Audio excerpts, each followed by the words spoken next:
And na ayo forisi obosume ne de to so edunsia premo ato emfinhia pidu ene aduonu num yemamu nyina akwaba omemu nsema ya boabo no se kase no eno na mede emma o kame ho ani emfa seda emma enwumakoi best point savings and loans and best assurance there sika mudwa na yedi ho fa ho beboyen wo kotokro enka soro da ebeboa ama osika sem atumi agina ye wi a ye the special eyes ensuo na easter ye di edi ye de suma hoho ne yanum bi ne ye de kase bo no abremo afa special drinks odwa so drinks na de say ubenya cola kakra malt kakra strawberry kakra fun time orange any de kan ho eno a ene ye de esom ya hoho ewo sa afofi da edi yanimi emom enmakoye kan ho ntino ye san de special eyes ensuo boso wi na this way chocolate drink eno a na yedi edi nti de ohia so ene ensuo hie omukrai mu yede ensam no eba don reba kontem de obeten sema horo ene agoprama so ede memamu nyina akwaba de oba betin no ebi enie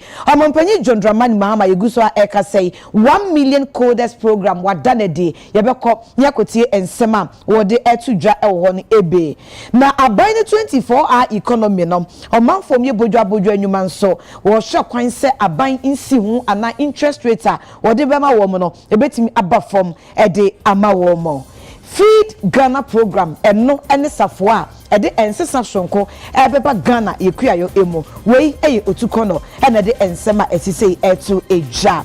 na guta enso kasa guta nsema odi tu dwan se yes ye nyina nkane abo ene ensuo bo ya tutum no mse ha ne he yanyi ntum ejuma omo ya krare hu so omo mfa nkuntabuo enka ho emfa emra ensem ne bebre eka we ho ye de bema ho e wo kasebo emo obahima afia hyeme ena mesomo yentie ensem no enhyemu ai yeguso aiboabo ye ho de kasebo abai omampanyi John Dramani Mahama wada 1 million coders program no edi enti yenko na ensem a wode etudwa e odwumadi na se no yentie kaka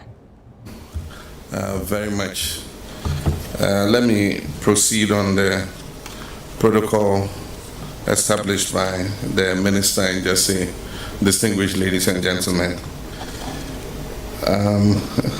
at this rate, it will appear that I should register a copyright with this Nkete name because the various brands of Nkete that are coming out, we could make quite a lot of money with that. And so, ladies and gentlemen, good morning. Today marks a defining moment in our national journey. We're not merely launching a program, but we're laying a foundation for a new economy.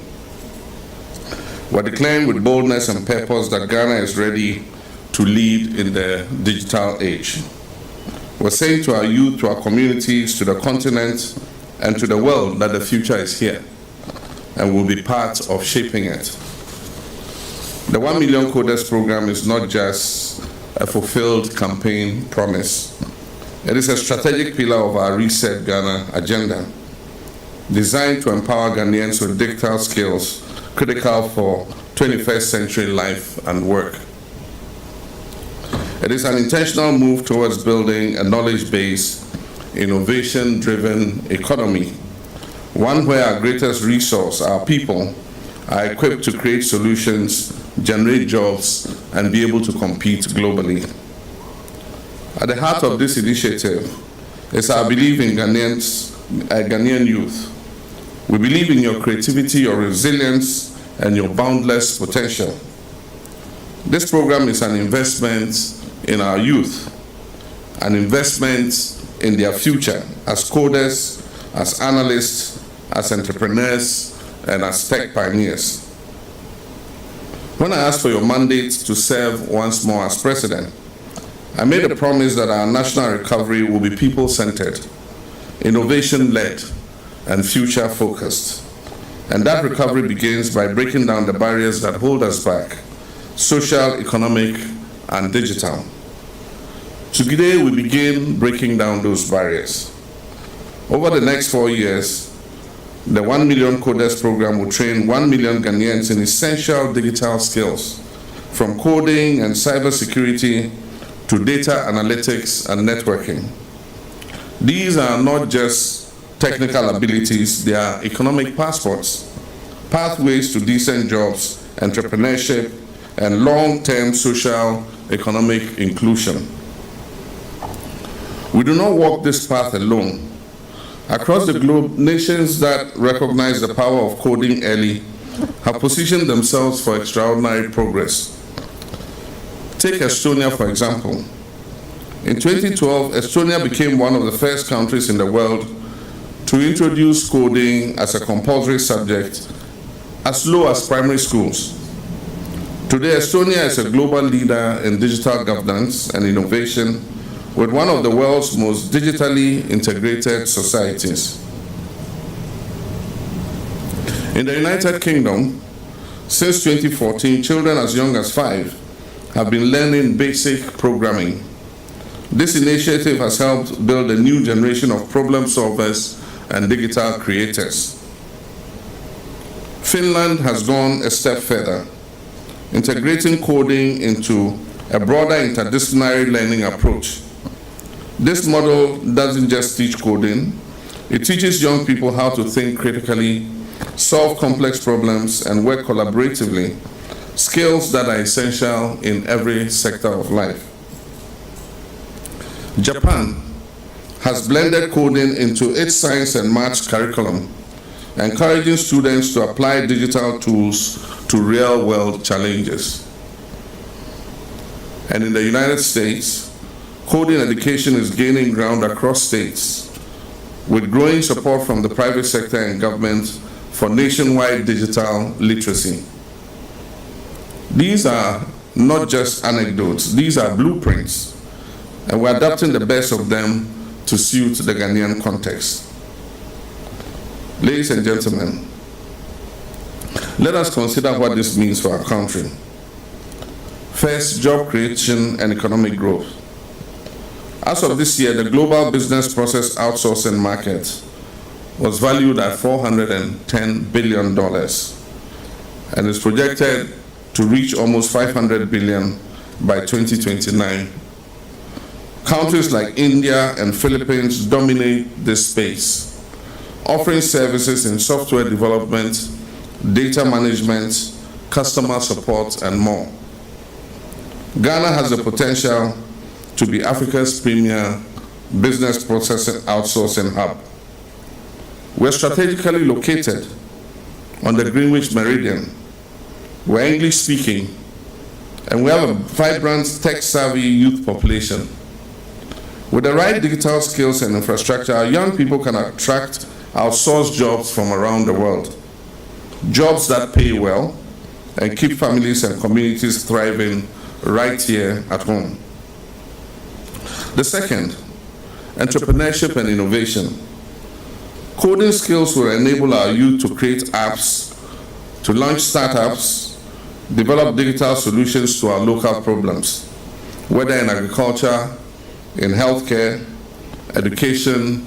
or governance. In this digital era, one idea can transform an entire community, and one startup can create hundreds of jobs. The third point, education and lifelong learning. Through the OMCP, we're not only skilling our youth, we're reshaping our national approach to learning. The Honorable Minister for Communications is already working closely with the Minister of Education to integrate digital literacy and coding into our university and technical school curricula. The aim of this is clear, is to make digital education not just a short-term initiative, but a permanent strategic part of our educational system. The fourth point, inclusion. Digital transformation must not leave anyone behind. And that is why this OMCP program places a strong emphasis on equity, ensuring access for rural communities, for women, and for persons with disability, and others who are often left on the periphery. The first cohort of 560 trainees launching today in Accra, Kumasi, Sunyani, and Bolgatanga already reflects our commitment to gender balance and regional inclusivity. Moreover, Within just 48 hours of opening applications, over 50,000 young Ghanaians registered their interest, and the minister has updated that figure to 90,000.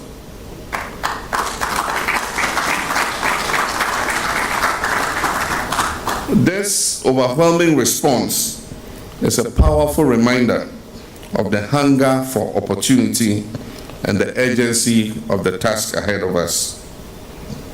In the next phase, we will activate training centers at community information centers across all metropolitan, municipal, and district assemblies. This decentralized approach ensures that no matter where you live, in the city or in a remote village, you will have access to the opportunity of the 1 million coders program. We're also building the digital infrastructure required to support this vision,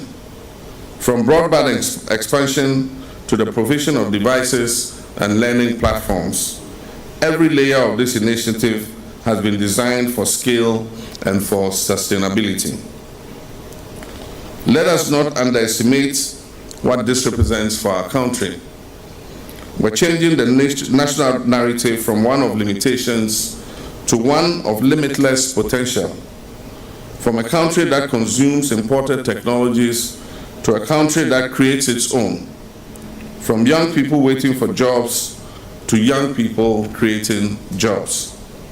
This is how to build a resilient and future-ready country, Ghana.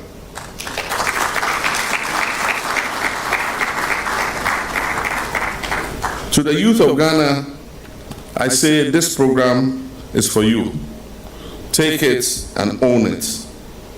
Let this be your launchpad into innovation, entrepreneurship, and global relevance. Let this be the bridge between your dreams and the opportunities of the digital age. You're not just participants in this initiative, you are the architects of Ghana's digital future. To our partners, current and future, we thank you for believing in Ghana and investing in our people. Your support amplifies our efforts and accelerates our progress. And I call on more organizations, both local and international, to join us on this mission. To the Honorable Minister of Communications and his team, I commend you for the speed, vision, and diligence with which you have pursued this project. You've not only brought a manifesto promise to life,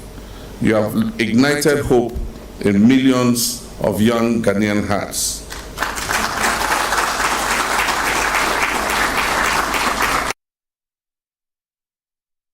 We a 1 million coders program Jumedia Omampanyi John Dramani Mahama Adanedi no Asie ena Ogusua Ekasei. Yanko ensemfo for Emwe 2025 Horticulture Expo Jumedia Mpanyi for Adanedi ewo Enkran. Na Asie na Dr. Ishmael Ni Amano Dodu our head innovative finance market any partnership ewo 24-hour economy secretariat Okasa. HM se aban no ebeye ne se ankwankrom ye bodwa enuma na ebimu so di omani esi Sono, Wabemom Bosia, and see what Babamo Ayo Hanchem Watche, had a copy Edumien na bois, I'm what may be brain not be Ako Amonone Impo. And for economy, Yabase, Yabe partner horticultural growers and farmers. Now, ya momo, number one, the finance are Omun Ska Omun here, na a between Amontumpo. And number two, the capacity are between the Amomo. Now, I'm about to me grow food production to the quality I bet to me exporty what I'm on and enu na say yen na ye diboa horticultural production what 25 economy. The Ghana Export Promotion Authority remains steadfastly committed to supporting horticultural producers and exporters across this value chain. Kindly permit me to highlight some of the impactful collaboration as GEPA have had with fish over the past year. There's market out there for Ghanaian produce. What we need to do is to increase our production. But for market, there's market. We are not able to produce to feed the market. We've got others. As the president was saying, we got over 200 million Others, just one went to, Germany in June, but we are not able to meet that production. That demand. So the demand is there. So young men, women, let's go into agriculture. Agriculture is the future of this country.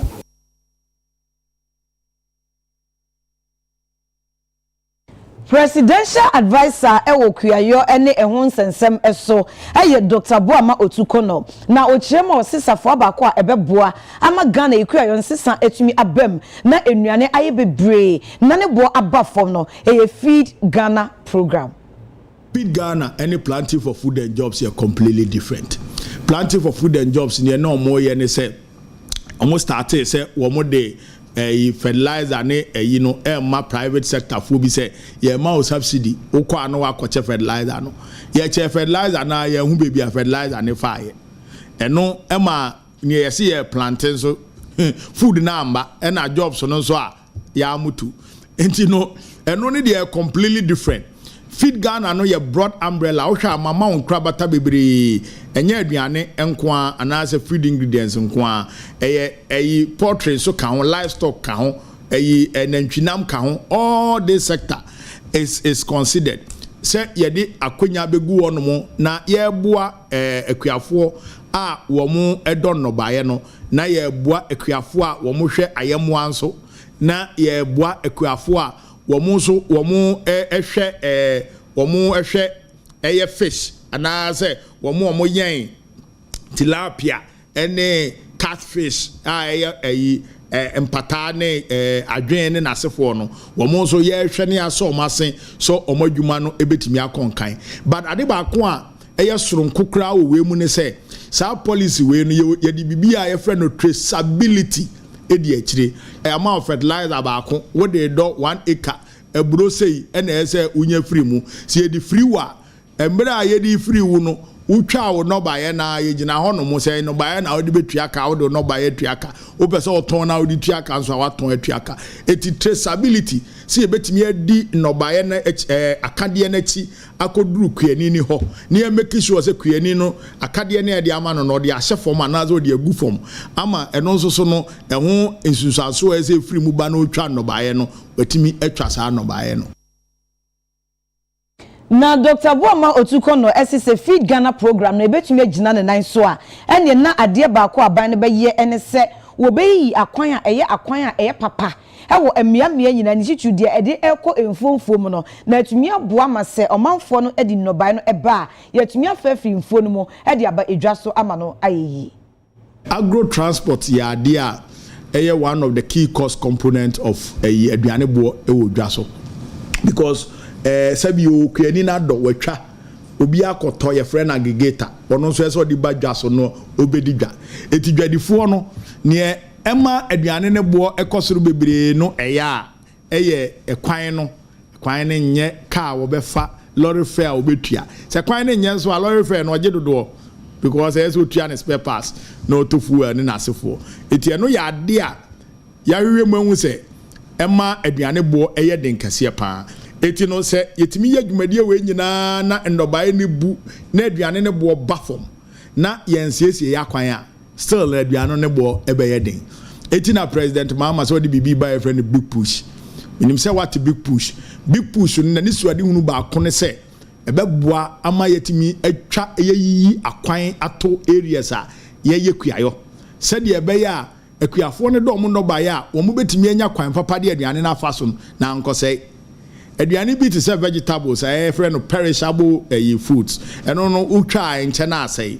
eti no si etimi ye kwan ni ye na kwan ne daso a utwa untosa wudi gu afidie mu a na edrudwa so enti ukwa ubenya so mfaso dodo unya ntoso mboboye bebre enko yi mfiri mu entungu eti na no ya ade a aban ani daso yie pa eti na nyase ye Feed Ghana ne nko na ye hweze ye bemu aduane na bu ne nko a but ye hwe kwan a yebetimi ama aduane no nso ne transport ne boa abafom se de ebe ya ukodwa so aduane no ubetimi enya ne fo na ne boa nkoye den. NPP niba mapabako eye Dr. Richard Amwakoba waka esisu dua se enepe ni kwhwade e wo NPP amanyoko no emoe empanyimfo a yedi bre asom nsa no wo maja party no ani swade hu no ato baabi na eniema wo ye nyina enye nti ono nko anadwemu die a wo monte party fofo mo ni empanyimfo no enya adwe no enti omo bete die omo nte New Patriotic Front NPF eno na ebetumi aboa na una wo se party fofo be PF NPP moyi by all means is saying there na see because some people know I'm wanting and can no be evil people are Jaffa. And unfortunately Doc Nyabuche party there and spiritual group and ya sorry ni akase evil people are Jaffa. And only as some party is spiritual. The party has a spirit. Oh, I see. There's a spirit in a man in your person. But the party has spirit in him, on some spirit in the devil, and I don't obey it. It could be some and a catastrophe, and somebody you near. A party, yes, Rebecca, Obico 2 acid go be so. And I could say, right from the our courts. Then one done, Omoma Gregory a folk bail. After 10 years. How long? How long? No party no be dan na afa ho obi ato ase the group regional upper regional chairman so case akokota abaya court asem and just court keke o mind be any wa in some court keke what is there the one here ruling government there has to be expeditious process for the settlement of this case so nipa no we dwane na say you na on kan ye hu that so that yes, and yeah, no, for your time, baby. Yeah, no, wanted, yes, sir. And any time, yeah, come on, I need to so be not and I some baby. But you did the until once him. Now, no, I'm the crowd, but say, while we are party bar, everybody sees fire issues. I won't say, you know, if I so.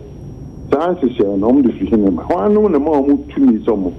party hierarchy, executives, at least you bet me I say general manager of the party and as administrator or general secretary, no, or the bar, not just say you on council decision. Okay, so say Miss Free number. Oh, okay. Tanina, I can no crane, papa. Now, but the Bugana Modi and the Mopena Moya. It's my free. To me, continue Amity. Oh, okay. And to who Dr. Richard Amwakuba na wukoti a new party. Oh, you don't know how many people are ready to give.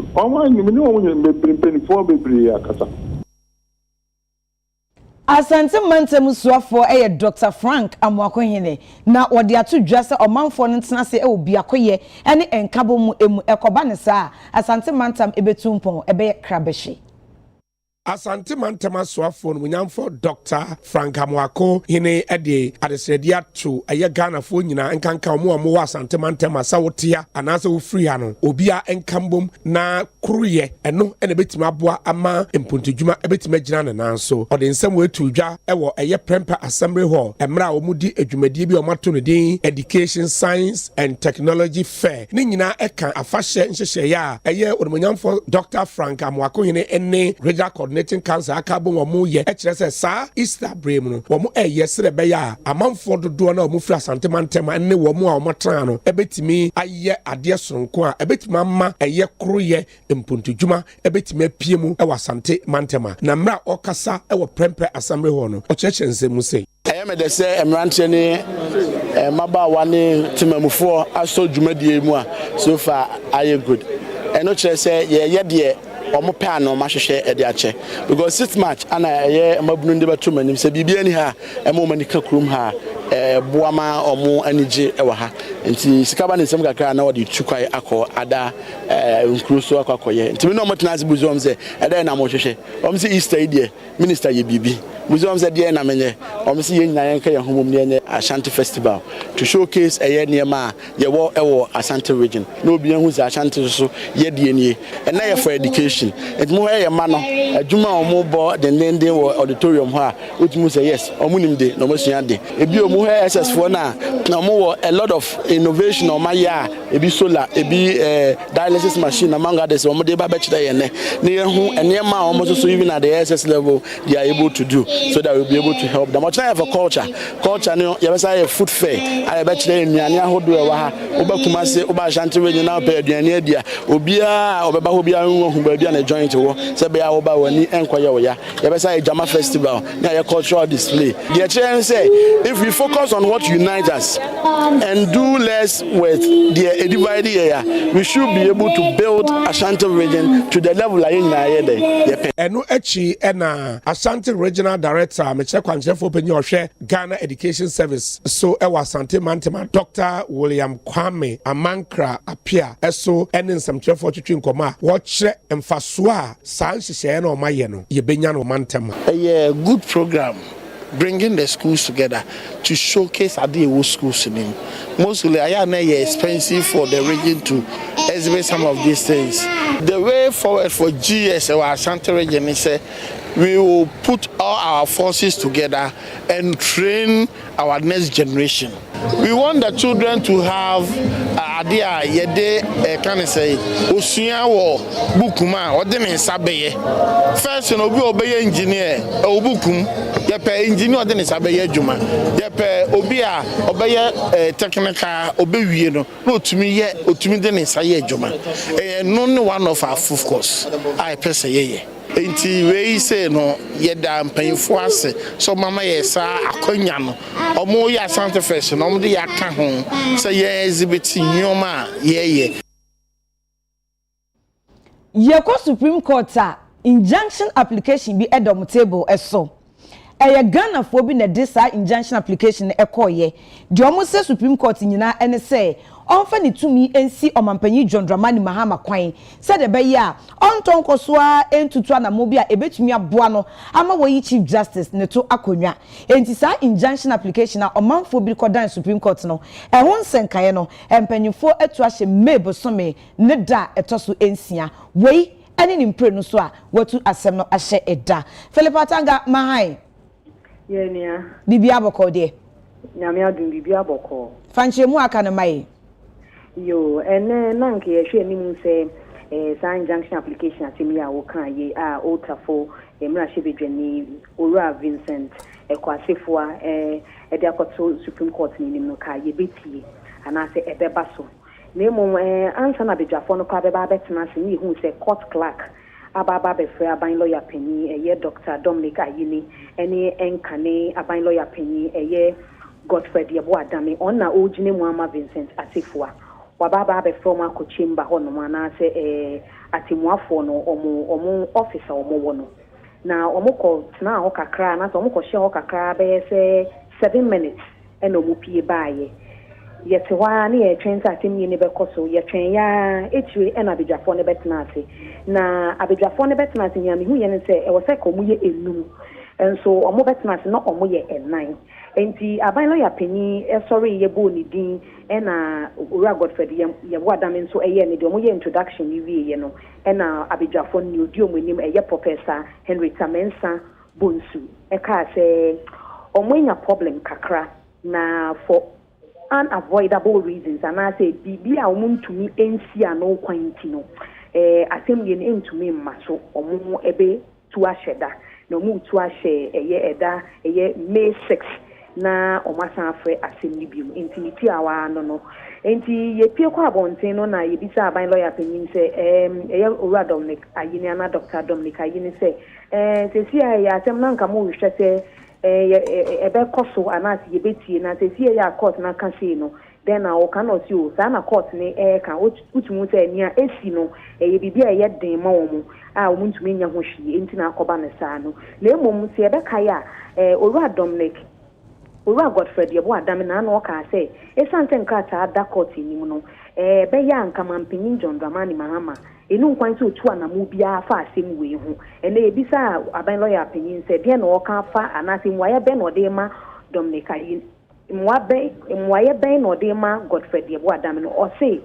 se nkata ada court ni nim na se Supreme Court ni nim se mema o mampinyin John Dramani Mahama entu anamu bia amfa sa asemu no eno ensi mampinyin kwan se nia emra no hye ne se obeye no ana na muntu a emra no hye ne se obeye no obeye nti o mampinyin de anamu bia e fam na kwemu se wotu obetu sa anamu no enti tiawa ne se nyame ya adoma sit me na Supreme Court ebe san afre sa injunction assembly bi Philippa ebema mo ene ejuma o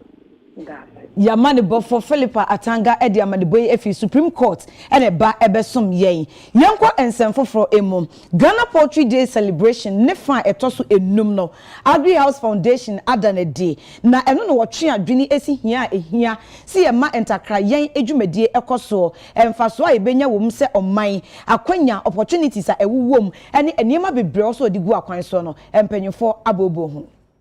Yeah, glad say 5 years down the lane, no, at least no, we've been able to draw that attention to the poultry sector. Your policy makers, MPs, we leaders of institutions, all about together. Normal with the BIA journey free to the general public. This year, no, we are still driving the same advocacy, but what we are adding on, no, I think say your president, I can't go we believe say the private sector, so we also have a role to play. Beyond just coming to eat grilled chicken, cooked chicken and food for free, no, we are also encouraging everybody to say, the package of day-old chicken. Now we're starting with fear. Draw back to the old times, how we're celebrating our Christmas, and beyond that, how our household was secured. We had household food security in those days. We had our own backyard garden, and we had our own small poultry farm. That is where we want to go back. But most important also for us, driving the Royal in Agri Booster initiative. Working with our queen mothers who are part of the network across the 16 regions. Day-old chicken, baby. Agree say mobilizing youth about 100 from each of their communities to empower them. Now through that, we will also champion the growth of the poultry industry within at the community level. 1st July, enya holiday. Kanene na ya holiday afa yesi enya holiday biem. Enti na ya dwene say enya holiday dia ene na yebetimi afa 1st July no aye Ghana Poultry Day ti senia 14th February aye chocolate day no eno titru ene ma ye fa sa Ghana Poultry Day no na ye ne aban ekeka se anka won preso maye na meye policy na nka ye ka 1st July I say hey Ghana Poultry Day no bi ani akoso se Ghana ye nkokọ na ye yen wa ha no eno so esese ye wie wa ne wa wadua ne a wadua wonam a wayen emo a wayen won a wo bedidi no wawe wade na ye nkonkofa nkrofo de a ahye freezer mu acha na ye de abre yen na ya we o sidan na ibi ofi abrochi ana ofi amano ne ba oba Ghana da oye tourist or bohwaze na akoko a na ori wonu krom yezi tatan oho orba Ghana ope bibi fufor ozakanano iya na ye wo Ghana so ye pede ye ji ehunzi de Ghana yetum ye yaze papa oye nkoko ana poultry products ye nyen won enti mefa akonya Mrs. Sre, one of our hospitality industry, one bombers in our use locally produced chicken. And Asha Ghana market no your problem. Yeri in Kokra 600,000 a day. Or also. Yawo memu na PRC ebo Ghana fo amane ese enyina munkania ni ensuo bo ne bo na akoso wagye atum enti eba abekoso na hyase ayedwuma ewo mai emo na eno na Ghana Union of Traders Association guta se ha ne he de Ghana 14 wi yes abetutu nsuo ni enyina munkania bom omoti ase a enye yi Owura Clement Boaten guta vice president UTV so ni mahai meni aba mejoso na mpom tze Yankopon adom na nso Aboko. Na PRC si o matu nsuo na enyem kane aboma guta moya osapon ni say. Yo, Minia Ba, Midawasi, so Mamma Aquania way. One say, in him say PURC, 1 year regulatory body, one regulatory utility companies, Wagana, a year UCG, and then water. And a brain, no, say utility companies, 1 year and tomorrow, say PURC for, not PURC for so Ashe, na near. On the amount, on the ayede, the amount. But on this occasion, percentages are PURC for about 14.75% economic electricity, and then 4.02% economic water. No, you feel it and to assume na Oborin Subeka say and yet justifiable because often reasons are one amantia, one this increment whereby minimum na and to assume now okay statement now. Ya tre enema a say won eye edisika ebebre won and here say won ebeto tariff mu that percentage here won the abay ye have reasons I want my intia won say tariffs no what tomorrow won cite exchange rate as one reason you know about you say you see the na ho odin no and ye TSC no and yes san obi apede enka obi a rich say and can afford ebeko so I think Tinapia a won't say no. Then so you better say this year no at least first quarter of this year no you have some stability you see award Gina for some time now and warrant to say PURC for use exchange rate as a cost on the day one the better a tariff. Number 2 one essence cite inflation rising here could do 54%. Yaganda Roma, I could do 22%. No, you name say, Yako Yanimno, a betty abafem. Now a betty abafem, Miniaba, and no warranty, Yen Nuono, and no warranty say, Ube used to inflation. Now, Odia day, would they ato tariff because inflation, no, and then you got inflation. Inflation is Sikabebre, HSC. Niyama kakrebi na ye hwe ye market say ya bibia wo market bia no o pe bibia wo marketa ubenya eno no ehia say obekuku sika bebre na wo dia kochesi niyama o hwehwe no eno ti inflation nso awon site ye no eno nso no enye justifiable say on be site inflation ebio ye can bibi efa under recovery won say under recovery last year no na sika bi wo wa e say won jeje. Now, one thing and Sikano, and therefore, as I say, one passing on that Sikano at the back this first quarter now on Sikano. Mona Muji Musika, they and the last year, Montinia day, Montinia and Gigi Musika, and no, as I say, Mutraya, not this year, more passing on that cost at the consumer. Ninano, Egina, more inefficiencies, Modi, a year, a Juma, Intino, Yanina, more inefficiencies, no, Nayamfa embedding. Consumer na ono no otine be bia onye hwe no na yemfa se ka no nyede se ka no emre no on san site generational mix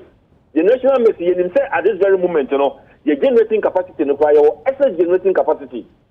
ye even ye export to be incidenti and no so mo site as regional modi eden modi increase cost and on ti wo sha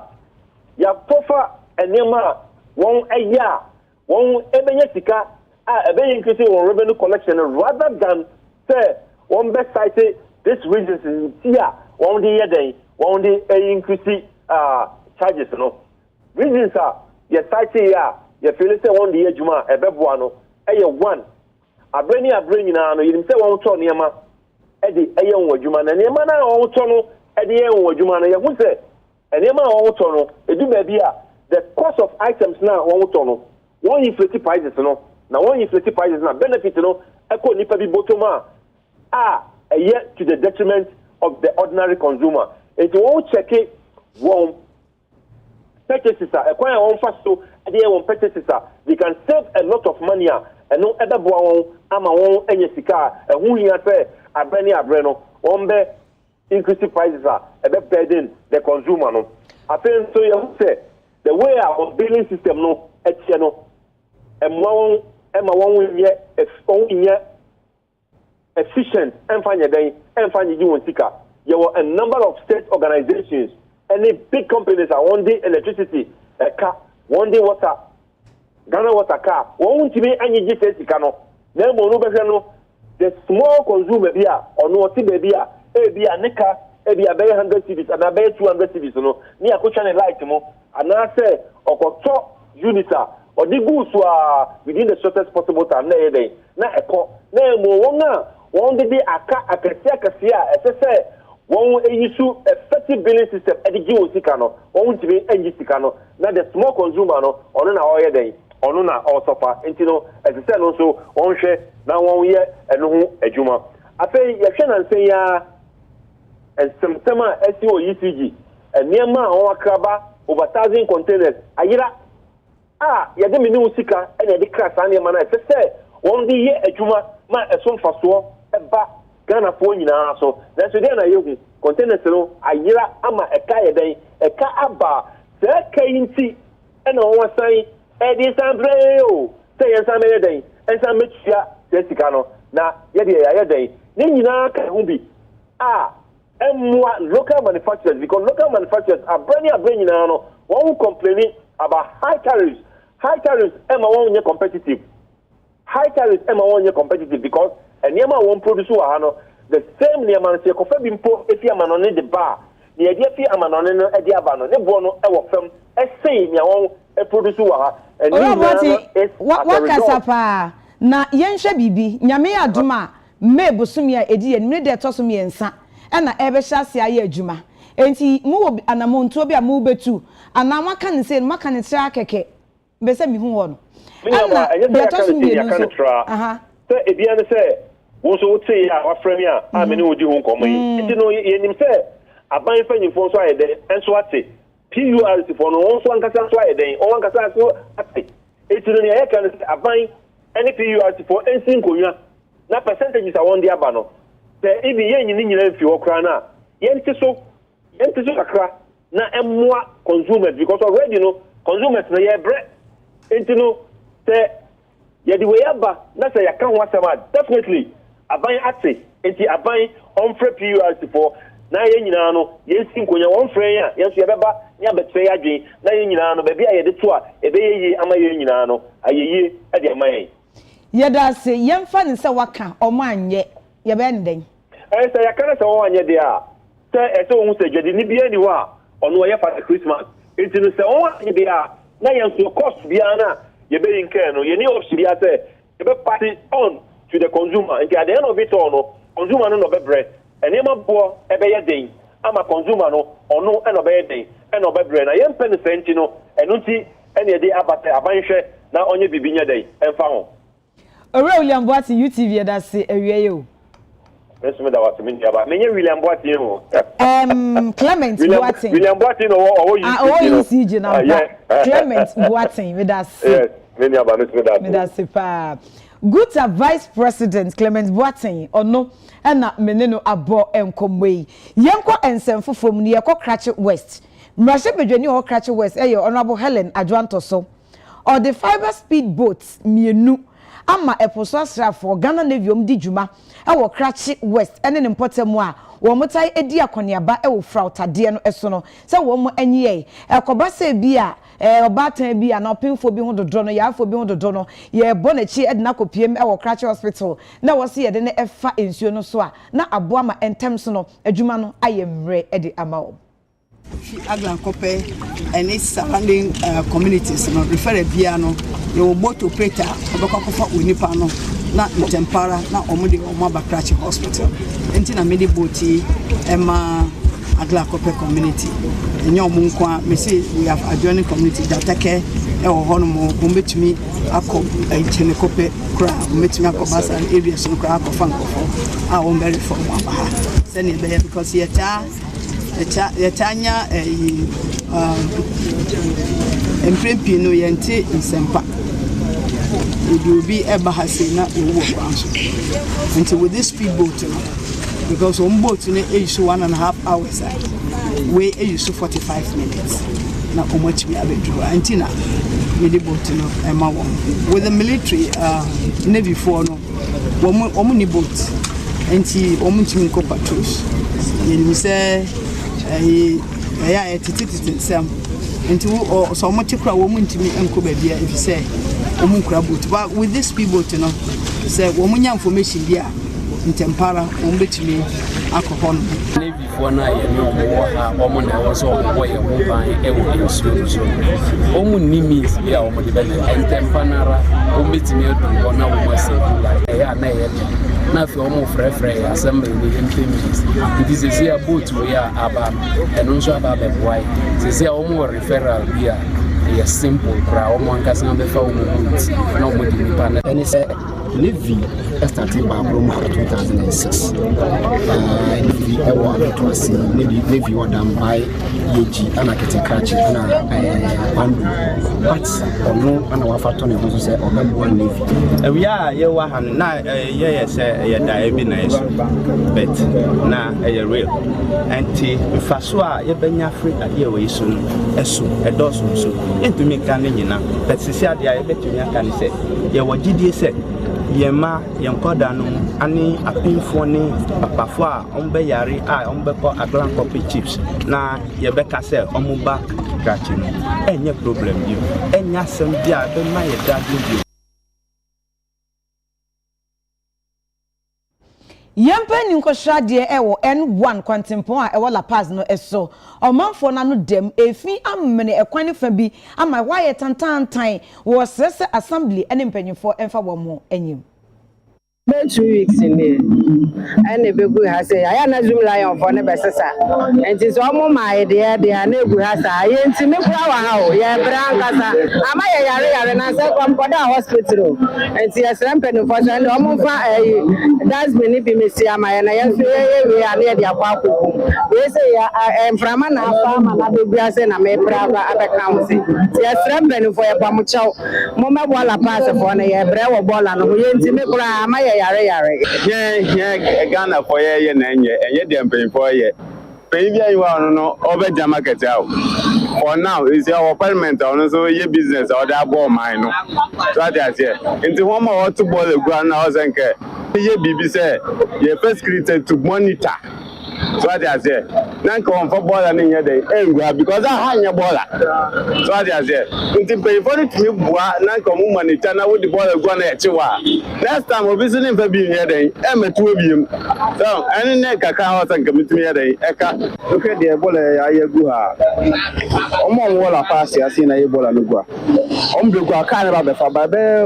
one month no say ka ne ma ti say ka ne ma ya say so mo di ball na dey e be gu a esa dey ya dey no how playing yeah o area see so we gina have kan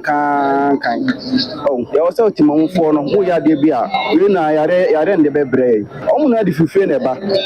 omo na obi adi fife no omo dey be gu a say ade omo ye na enye wa ti be sro mo say ka ne ma ya mo fa ma say ka ne ba na do fife ba no dey dey be gu ndra no pa kra na ka inam ha e wo so omo sesa nre omo ansesa ball e kra kokwan mu enti no omo nye hu bibi ma ye na enye mi hu omo modi mbo so omo ye fa say ball ayi mu ti say ball na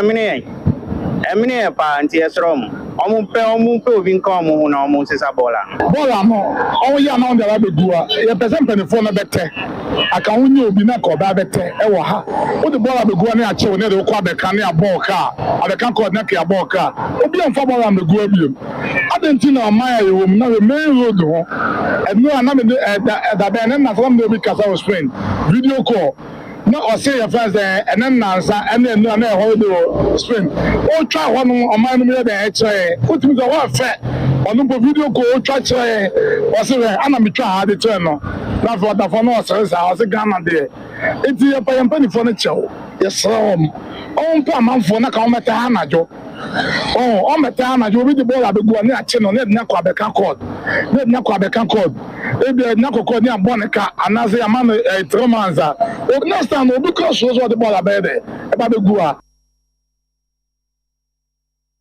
Kasie wo hwe ne live DSTV channel 360 eso afi ye de mawo e wo ship house abeka junction enkran yenyin krato e ba bongo difara agopa